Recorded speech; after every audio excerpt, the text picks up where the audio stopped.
Germany stands at a crossroads. It boasts the world's fourth largest economy and is the de facto leader of the Eurozone. It's also a global leader in chemicals, automotive, financial services, and engineering, while consistently running a trade surplus, exporting more than it imports. And Germany has a better debt-to-GDP ratio than the United States, Japan, the UK, and India. However, the country also faces some of the gravest headwinds of any modern economy. Over the last 2 decades, the Germans have hitched their cart to China, the European Union, and Russia. Today, those look like 3 of the worst partners to be reliant upon. In this video, we'll break down the trouble that Germany faces in the coming years, including a lack of energy independence, a shrinking pool of demand for its products, and a sharp demographic cliff.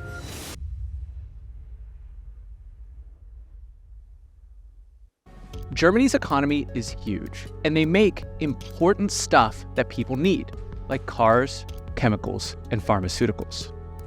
Nearly 1/3 of all Germans are employed in blue-collar industrial sectors like manufacturing, construction, and mining. Compare that to their neighbors in France, where just 22% of French citizens work in those same blue-collar industrial sectors. And I need to repeat that they are world-class in a number of these industries. One of the most interesting is turning energy into chemicals. The modern chemical industry was effectively started in Germany. The largest chemical company in the world, BASF, is based in Germany and did $92 billion in revenue in 2022. BASF alone uses about as much energy as Costa Rica, and its flagship campus is effectively an entire city within Ludwigshafen, Germany. It produces plastics, polyurethanes, and other chemicals that go into German automobiles, Adidas apparel, and Bayer pharmaceuticals. But the folks who buy those German products largely reside outside of Germany. In economics, this is called a production-led economy. German corporations are some of the most efficient, skilled, and well-organized on the planet. As a result, they produce a far greater supply of these goods than the German population actually needs. This makes them highly reliant on their ability to export. Here's a striking example. German cars are shipped all over the world. 80% of BMWs, Audis, Volkswagens, Porsches, and Mercedes are purchased in other countries. Compare this to the United States, which is a consumption-led economy, which can absorb enormous amounts of goods and services due to a large population and a high GDP per capita. In America, only 12% of Chevys, Fords, Cadillacs, and Chryslers are sold outside the US. And this is just one of many industries powering the German economy that relies upon healthy markets with an appetite for their goods. The other reason that Germany's economy is production-led is their demographics. Germany is old, with a median age of 44. Now that's not quite Japan, but it's worse than China, Russia, France, the United States, Sweden, and basically every other major power on the European continent. Young families buy the most stuff. Old people consume less and save more.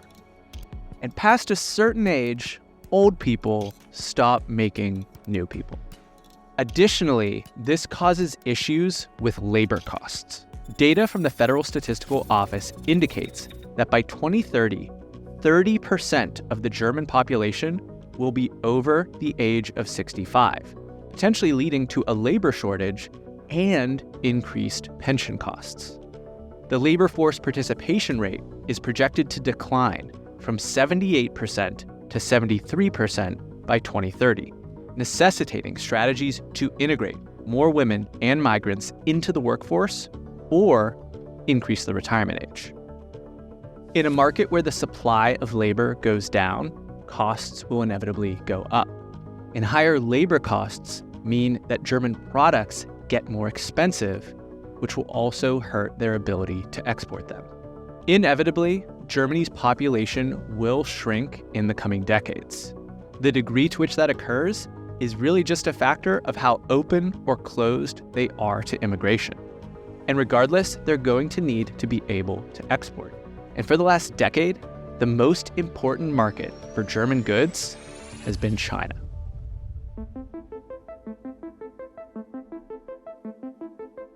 China first surpassed the United States as Germany's leading export destination in 2016 and has been the top market for German exports for the last 7 years.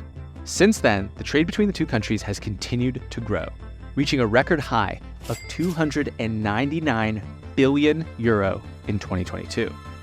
Over 30% of German car exports are destined for China. But the unparalleled Chinese growth of the 2000s may be reaching a tipping point. They've got a real estate crisis, a banking crisis, a local government debt crisis that exceeds $13 trillion.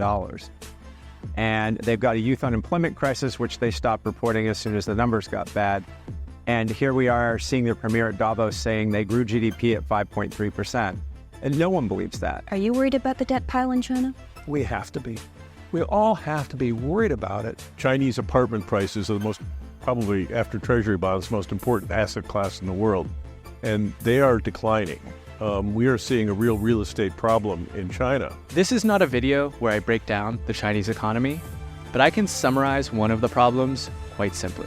The Chinese population is shrinking, and it's doing so at a faster rate than Germany's.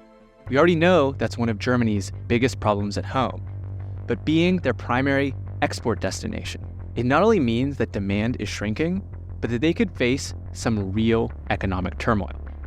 The Chinese economic model, which fueled decades of unprecedented growth, is showing signs of strain. The real estate sector, once a critical engine of growth, is now a source of instability, with over-leveraged companies and a bubble that threatens to burst. This slowdown could lead to reduced demand for the luxury goods and industrial products, directly impacting Germany's exports. The geopolitical landscape further complicates this relationship. Tensions between China and the West have escalated, with trade wars and technology restrictions creating an uncertain environment for global trade. Germany finds itself caught in the crossfire. The need to navigate these tensions while maintaining access to the Chinese market presents a strategic dilemma for German policymakers and business leaders. In response, Germany is trying to diversify its export markets and reduce its dependence on China. But while new markets like Southeast Asia, Africa, and Latin America are younger, they have far less buying power than the world's number 2 economy. This ultimately leaves German leaders with few options for maintaining, let alone growing, their economic fortunes.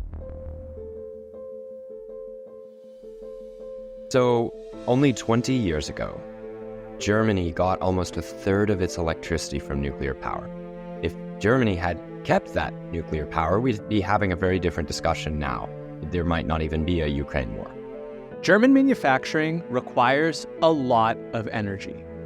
These aren't white-collar jobs where you need enough power to keep the lights on in an office and run a coffee machine. The Germans are doing intensive industrial production. When Gerhard Schroeder became Chancellor of Germany in 1998, he came with a plan to reform Germany's economy, remix its energy profile, and pivot foreign policy. Under Schroeder's chancellorship, Germany embarked on the Nord Stream project, a direct gas pipeline from Russia to Germany through the Baltic Sea, bypassing traditional transit countries. Russian natural gas would be cheaper than other sources, while also being relatively cleaner than the coal that is abundant in Germany. Environmentalists were becoming more vocal in Germany at the turn of the century. Now, there's reasons to question, was this a completely organic phenomenon, or was it an analog version of the covert influence operations that Russia has since become famous for? In the intervening decades, It has become increasingly clear that this is a pillar of Russian foreign affairs strategy. It's also odd that the German environmentalist movement isn't particularly logical. In addition to advocating for renewable energy like wind and solar power, there was also a push to decommission nuclear power plants across the country. In 1999, nuclear energy in Germany constituted a significant portion of the country's energy mix. At that time, Germany had more than 20 reactors in operation, producing 23 gigawatts of nuclear capacity. Nuclear power generation was accounting for 30% of Germany's electric needs while producing 0 carbon emissions. But the German public was caught up in the idea that it was dangerous. This grew with public accidents at 3 Mile Island in 1979, Chernobyl in 1986, and Fukushima in 2011. But in reality, this is like how airplane crashes get more news coverage than car accidents. Statistically, you're more likely to be in a car crash and killed by it than you are to be hurt in an airplane. Yet, nearly everyone gets into a motor vehicle every day without any anxiety. Yet, the rare airplane issue is headline-grabbing stuff and leads to an outsized public psychosis. In April of 2023, the last remaining nuclear plants in Germany were permanently shut down. But because wind is intermittent and Germany isn't particularly sunny, the primary source of base power for the German grid has returned to coal. So, why would Schroeder do this? A naive mind might think, well, he was just doing his best to try to clean up the grid. But his career after politics suggests he had some other influences. The fact that Vladimir Putin was sitting on the other end of the Nord Stream pipeline didn't bother Schroeder. Just weeks before he was voted out of office, his government guaranteed $1 billion towards the Nord Stream project. Days after leaving the government, he became the CEO of Nord Stream AG, the company responsible for the pipeline's operation. He then became chair of the board of Russia's largest oil producer, Rosneft. When he joined Rosneft's board, the oil firm was under sanctions by the US for Putin's actions in Crimea. In 2022, 20 days before Putin invaded Ukraine, he joined the board of Gazprom, Russia's state-controlled gas giant. Since then, Russian oil and gas has again come under sanctions. Nord Stream 1 and 2 have been sabotaged, and German energy prices have more than doubled. And remember BASF? Their main complex in Germany consumes as much natural gas as the nation of Switzerland. In 2022, the company's European energy bill increased by $2.9 billion over the year before. Simultaneously, the slowdown in China partially accounted for their revenue in 2023 dropping to $77 billion, a 19% decline from 2022. It has had to shut down plants and reduce capacity across its portfolio due to rising input costs. There's no clear pathway to relief anytime soon. Putin seems far from giving up in Ukraine, and those nuclear plants don't just turn back on. All of this put additional stress on a German economy that was already under severe pressure. But this doesn't just affect Germany. It affects all of Europe. As Germany goes, so goes the European Union. As the EU's largest economy, it has often taken the lead in navigating the bloc through financial crises, exemplified by its central role in bailouts for Greece, Ireland, Portugal, and Cyprus during the Eurozone crisis. These efforts show Germany's commitment to the EU's stability. But they don't just do this from a sense of charity. German leaders recognize that its own economic fortunes are deeply intertwined with the health of the Union. Economic hardship in the EU destabilizes the euro, the currency that underpins Germany's trading within the bloc.